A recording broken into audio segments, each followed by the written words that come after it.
Bienvenidos buscadores un día más a mi canal. Mi nombre es Laura y soy documentalista. En el vídeo de hoy vamos a hablar de inteligencia de fuentes abiertas, de redes sociales, de verificación y de censura. Dentro vídeo.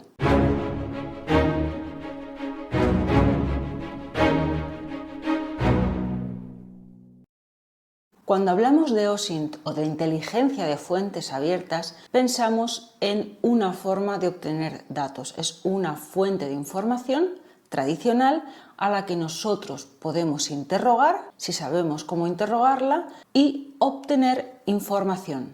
Posteriormente, una vez que hemos interrogado y recuperado, limpiamos todo eso que hemos recuperado para quedarnos solamente con aquello que es relevante para nuestra investigación. Según van apareciendo nuevas fuentes de información, lo que hemos hablado, fuentes de información tradicionales y fuentes de información nuevas, las vamos incorporando a nuestro trabajo. Pero también tenemos que incorporar junto con esas fuentes de información nuevas, diferentes y nuevas metodologías que nos permitan conocer cómo funcionan y optimizar su uso.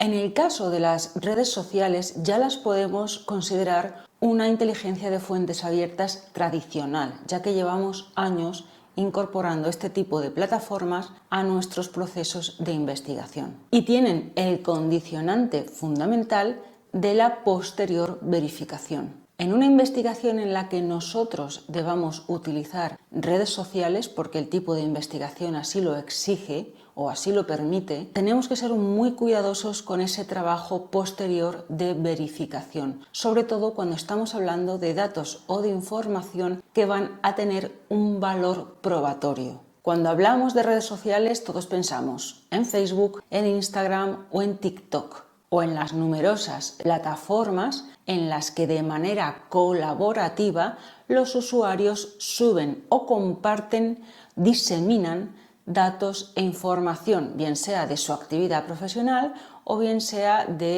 para dar información sobre algo o alguien. Son también plataformas que se consideran inteligencia de fuentes abiertas. Pero os repito, todo este tipo de plataformas donde hay un uso colaborativo de la plataforma requieren un trabajo posterior de verificación. Podríamos decir que es un hándicap. Son plataformas muy potentes, sobre todo para algún tipo de investigación, pero tienen el hándicap en cuanto a trabajo y tiempo de inversión y de utilización de la verificación. Pues bien, están surgiendo plataformas nuevas o nuevos modelos de redes sociales que no debemos pasar por alto como investigadores y debemos aprender, por lo menos, saber qué están, saber dónde están y qué ofrecen. Igual que aprendimos con las redes sociales más tradicionales, y debemos aprender una serie de cosas de cada una de ellas. ¿Cómo funcionan? ¿Cómo almacenan los datos? ¿Qué tipos de datos hay?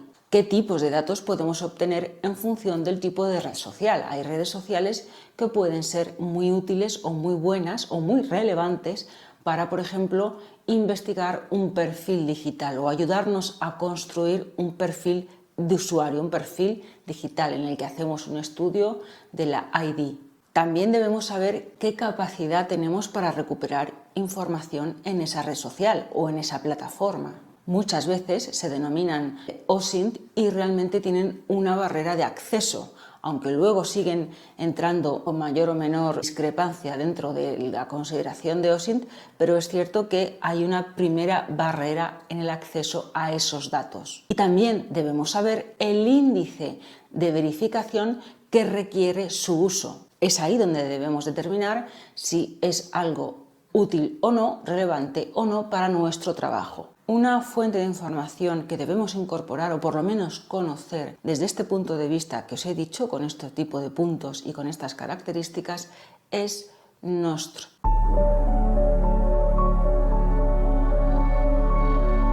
Pues bien, ¿qué es Nostr? Os voy a hablar de Nostr como un tipo de fuente de información con unas características muy concretas. Realmente es un protocolo que nos permite crear redes sociales caracterizadas por dos aspectos muy importantes y que han sido revolucionarios, si queremos llamarlo así, en el contexto o en el ámbito del uso de redes sociales, que es su descentralización y la ausencia de censura. Y estas dos características serán las que condicionarán nuestro trabajo con este protocolo, con esta plataforma, si la queremos llamar plataforma o este tipo de red social. Esa descentralización y esa carencia o ausencia de censura. Si nos metemos en su página web, en su site, tenéis en la caja de información tenéis el enlace por si queréis echar un vistazo. Ellos mismos se definen como un protocolo simple, verificable o confiable y resiliente. Vamos a ver qué implica esto. Veréis que su funcionamiento es similar a Bitcoin. Su funcionamiento es a través de la comunicación entre dos elementos, cliente y servidor. Al servidor se le denomina relay. Los usuarios, que son los que añaden los contenidos, se conectan a un cliente y es este cliente quien se comunica con uno de los relays, con todos o con algunos. La identidad del cliente, es decir, del usuario, con el perfil de la persona que comparte el contenido se hace a través de dos elementos, la llave pública y la llave privada. Es decir, yo como usuario, como cliente, debo acceder a una página cliente a través de la creación de una llave pública y una llave privada. En este caso no se generan credenciales tradicionales, como pueda ser una contraseña y un nombre de usuario. La forma de funcionar es que cada usuario, a través del cliente del que os hablo, que por ejemplo puede ser iris.to, y haré un tutorial de cómo crear un usuario, un cliente, se conectará a uno o más relays e intercambiará contenidos e información con otros usuarios a través de esos relays. Por tanto, se descentraliza todo, ya que cada usuario o cada comunidad creada se conectará a través de uno o varios relays y no a través de un servidor que centraliza toda la información, como ocurre en las redes sociales que denominamos más tradicionales, como puede ser Twitter. Toda la información que encontréis sobre Nostr lo va a comparar con Twitter, porque en realidad busca un modelo que asemeje el funcionamiento de Twitter. El contenido que se publica no se puede modificar, porque está firmado criptográficamente. Por tanto, el relay no tiene capacidad de modificar o censurar el contenido recibido, ya que lo recibirá tal y como lo ha enviado el cliente, el usuario que lo ha generado. La identidad que tienes cuando te conectas a un cliente no la controla un tercero, como ocurre con las redes sociales tradicionales, que almacenan los datos de usuario y contraseña, sino que son dos llaves, la pública y la privada, como hemos dicho anteriormente. El resto de usuarios te identificarán por la llave pública. Una vez que os habéis hecho una idea bastante general de cómo funciona Nostr, vamos a ver los tipos de datos que podemos obtener. Pues los tipos de datos que podemos obtener, pensad siempre en referencia a Twitter, que es el ejemplo más utilizado para establecer comparativas de un protocolo que quizás se nos hace más abstracto. Pues bien, los tipos de datos que podemos obtener es ese usuario que comparte una información y la información que comparte, los datos que comparte, tal y como nos pasaría en otras redes sociales. Podríamos buscar a otros usuarios dentro de esta plataforma o dentro que funcionan a través de este protocolo. Hay funciones, cuando os dais de alta en un cliente determinado, que os permiten buscar otros usuarios. ¿Cómo lo hacemos? Pues a través de su clave pública o a través de un identificador. Y así accederemos a la información que han compartido. Para poder navegar de manera adecuada, para poder obtener información o rentabilizar el uso de este protocolo, existen unas microherramientas que ellos lo denominan microtools, que nos permiten buscar los metadatos, buscar información, buscar otros usuarios, es decir, facilitan la navegación para poder monitorizar lo que se hace en esta red concreta. De todas maneras, esto lo veremos en otro vídeo detenidamente. En el momento en el que veamos, si no sabéis cómo funciona, en el momento en el que veamos cómo se crea un cliente y alguna de estas microherramientas, vais a entender la forma de compartir esa información y la posibilidad o no de monitorizarla. Lo que nos queda claro es que este tipo de fuentes de información, este nuevo tipo de plataformas o de redes sociales que nacen con la idea de evitar esa centralización a la que estamos acostumbrados en otras redes sociales y esa censura, lo que nos dan a nosotros como investigadores son nuevas vías o nuevas herramientas a tener en cuenta cuando realizamos una investigación.